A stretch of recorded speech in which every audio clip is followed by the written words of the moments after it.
So this particular streamer, I don't know who he is. He goes by the name NADESHOT. Okay. NADESHOT apparently put out a video that a lot of people are trying to say is an out of touch, whatever, like an out of touch viewpoint on gaming as a whole. So I figured I would react to this because people sent me this in my DMs like 6 times. And so after a certain point, I'm like, all right, I will watch it and I will check it out. And let's talk about it. Yeah, this clown. Yep, this guy, Zalosi says this clown. That's funny.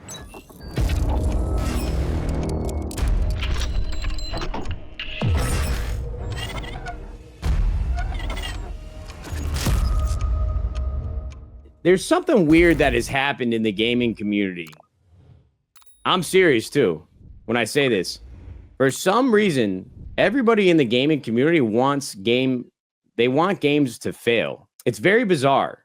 Like, the whole thing with XDefiant is still, like, stumps me to this day. People complain about not having enough games to play, but when new games come out, even before they had played it, they're like, that game sucks. I'm not going to play it. Listen, man, if we keep tearing down these studios trying to make good games, like, yeah, not every single one is going to be fun and not every single one is going to be a hit. But if we're sitting here, like, preying on its downfall before the game even comes out, what do you think's going to happen? Nobody's going to be investing in gaming and making new games. And you're not going to have shit to fucking play. You're going to be sitting here playing MW2 Remastered Edition. You're going to be sitting here trying to play fucking the same old games for the 1,000th time these billionaires and fucking multi-billion publishers, they're not going to greenlight any new games, any new concepts, any new IP. I mean, I try to put myself in the shoes of myself when I was like 16 years old, but I can't. I was excited for new games when they came out. The problem is now we have too many options. We've seen too many different games. We've seen too many different ways to interact with games. Like, I'm letting him get his whole point across before I say anything. So, yeah. Back in the day, bro, in 2007, when Halo 3, Gears of War 1, and Call of Duty Modern Warfare dropped the same fucking year, bro, we were lined up outside of GameStops, whether it was in a mall or attached to a fucking Hollywood Video, sitting there waiting, camped out, drinking fucking Mountain Dew, waiting for these new games for the midnight release. Everybody was so excited about it. Now when new games come out, we're fucking sitting around a goddamn fire witch artifact, like doing a satanic ritual for the game to fail miserably. I don't really get it. Okay, so that's the whole clip. It's a 2-minute clip on Twitter. Now, this is eerily reminiscent, and I don't know if you guys remember. This is reminiscent of Actman. Okay, so Actman and people like Actman. What I mean by that is they're the kind of people that will sit down, right? They'll sit down because they shill for the mainstream. That's obvious. There's no doubt about it. And they'll try to pretend like they don't, but they do. It's obvious, right? They'll sit down and they'll say, gee, I don't understand why everybody's so mad. I don't get it. I don't understand what's happening, right? They'll sit there and try to claim ignorance, right? But then the moment the topic gets extremely hot to the point where they can't claim ignorance anymore, then you end up getting the Actman syndrome, which is he comes out and he says, oh, I had no idea about this DEI ESG stuff. I had no idea about these diversity consultants or anything. I had no idea. I had no idea. Yeah, I had no idea. And they'll keep trying to say, I had no idea. I had no idea. I had no idea. So the reason why I call it bullshit is because there's no way. I'm telling you right now, there is no way. There is statistically no way. It is fucking impossible that you are even remotely in the gaming scene, whether by a content creation or just, maybe you follow content creators. There is no way that somebody who is a content creator in the gaming space is unaware about the conversation that is happening within the gaming space. There is no fucking way. There is no way.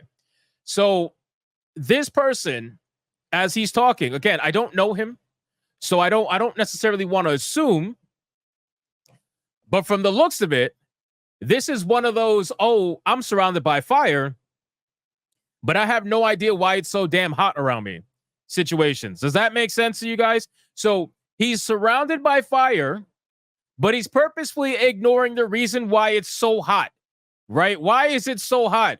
Gee, it's so hot because the sun is out. The sun is just, it won't let up. The sun keeps burning us. Like, no, my guy, you are surrounded by fire. You need to pay attention to what's going on around you, right? You are extremely disconnected. And I don't actually think you are. I think that you know exactly what's going on because you are doing something that a lot of shills do, which is you take the argument that is currently happening against the mainstream and you try to spin it to something that you either try to downplay or you try to go the mighty cuck route and you just, you go head on. You essentially deny. There's no way, my guy. So again, you're trying to say that gamers want games to fail before they even come out. But are you having the conversation as to which games gamers want to fail before they even come out? Are you having the conversation, or are you just saying they want all games to fail? Because to my knowledge, that's not what's happening. They don't want all games to fail. If that's the case, Black Myth Wukong wouldn't be seemingly as successful as it's going to be, which we're going to get into it in another topic soon. But if that was the case, there would be games out there like Hogwarts Legacy that would have failed. All games would have been requested to fail. But yet it's only specific kind of games that have been requested to fail. So which games are those? Why are you not having that conversation? It's because it goes against your narrative about gamers are just angry chuds, right? That's what they want to downplay it as. Oh, people are just mad, right? You're just upset. Now, here's the thing that a lot of shills say, and I can't agree with this, right? A lot of shills will tell you, well, you didn't play the game yet, so how do you know it sucks, right? They'll tell you that. And so my counter argument to that whole thing that they love to harp on is that I don't need to eat shit to know that it's shit, right?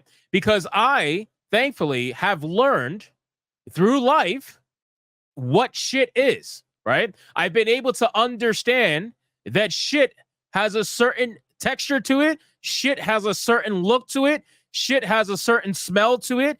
And through enough experience and understanding, maybe I might have ate poop when I was a baby, but I'm not going to do that shit when I'm an adult because I've learned and I've understood when I see shit, I know what shit is. That's the whole point of learning.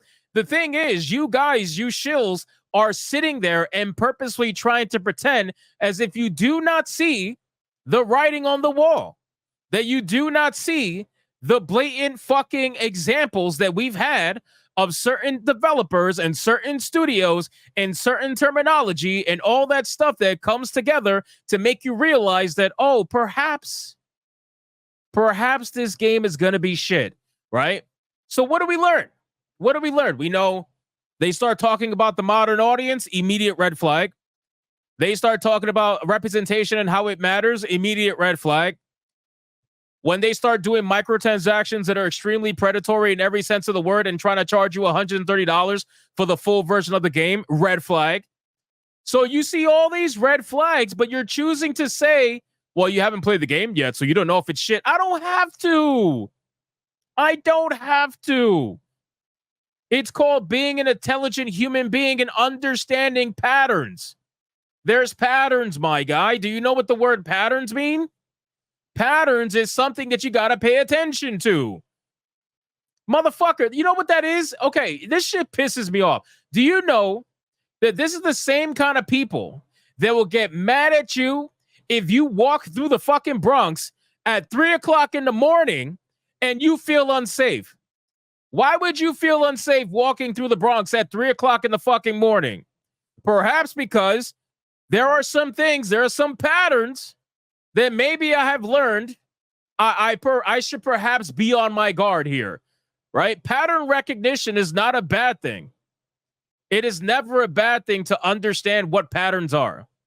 So it's the same thing with gaming. It's the same exact thing. If it looks like shit and it smells like shit, and since it's gaming, it sounds like shit, then guess what? The chances are 9.5 out of 10, it's going to be shit. I don't have to play the game to understand that.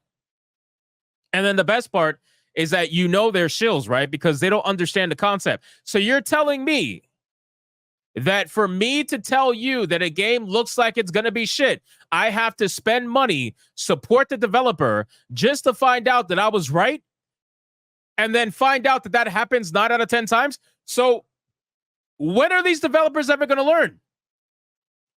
You're saying nobody wants to invest in gaming if we keep hoping games fail, but guess what? That's a good thing. That's a good thing, because if people are not investing in shit because they realize that gamers won't just buy shit because it's shit, then we will eventually get investments towards games that actually gamers want.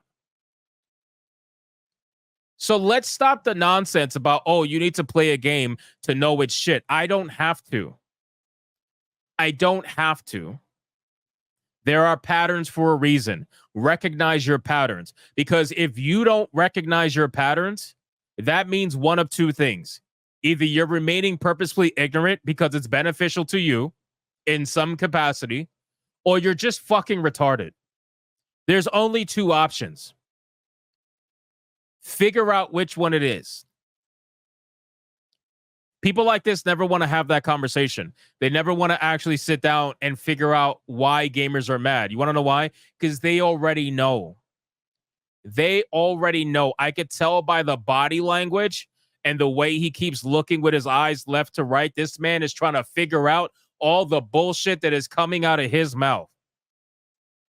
He's like, gee, guys, yeah, I don't know. It's just weird. I don't know why gamers are so angry and people just want games to fail. Do you think people are angry just for no fucking reason? Do you understand the kind of energy it takes to be angry all the time? This is why most gamers are not angry. People are just straight up not giving a fuck. You're confusing not giving a fuck with anger, right? Do you realize how much energy it takes to be angry all the time? So do you think that people would waste that much energy being angry all the time if it wasn't for a good reason? Are you even willing to have that conversation with these gamers? Or you just want people to consume so that you can add that product code to your Steam page, baby. You can get that review copy code. Hell yeah. You can get that free swag when you get invited to your cons and shit like that. Get the fuck out of here with this shit, man. People like this are so disingenuous. Unbelievably disingenuous. And then they will call us fucking bigots or whatever the case may be. Well, at least I can recognize patterns, motherfucker. There's no monetary gain for me to tell someone a game is good or not. I'm just going to give you my genuine opinion. And I've recognized enough of the industry to know when something is going to be shit most of the time. Oh, and here's the best part. Wait. Let me, before I end this topic, because I got a lot of topics. Here's the best part about this one. So you want to talk about gamers being angry all the time and wishing for games to fail. But you don't want to talk about the developers who are openly angry against gamers all the time and wishing bad things for them. You don't want to talk about all the community managers out there who are banning people for even remotely saying they're unsatisfied with the product that they purchased. You don't want to talk about the industry and the bad behaviors that they're doing. You don't want to say the bad fucking things that they're saying. But you want to talk about gamers? You want to talk about the customer. Because again, they're the customer, right? So you want to talk about them, the customer. But you don't want to talk about the people who are trying to sell those games to, right? The developers. No, you don't want to talk about them. So when you have articles and interviews of people saying that gamers are racist, bigots, sexist, or whatever, what is that, foreplay? Is that happy talk? Or is that developers being angry because they can't get away with the nonsense they used to anymore? Or they can't even get away with the nonsense that they got used to getting away with for the last couple of years? In what business has ever been successful talking down to their customer? Please tell me, Mr. Shill, what business has ever been successful talking down to the people who are going to make money? Who are going to pay you money? What business? There's not a single fucking business that I've ever seen But for some reason with gaming, oh, it's perfectly allowed. With Hollywood, it's perfectly allowed. Basically, entertainment. The entertainment business is the only business where they're allowed to say the consumer's wrong all the time. It's never them. It's always the consumer. It's always the customer. That's crazy, bro. You're out of your fucking mind. You are either out of touch or you are just blatantly shilling.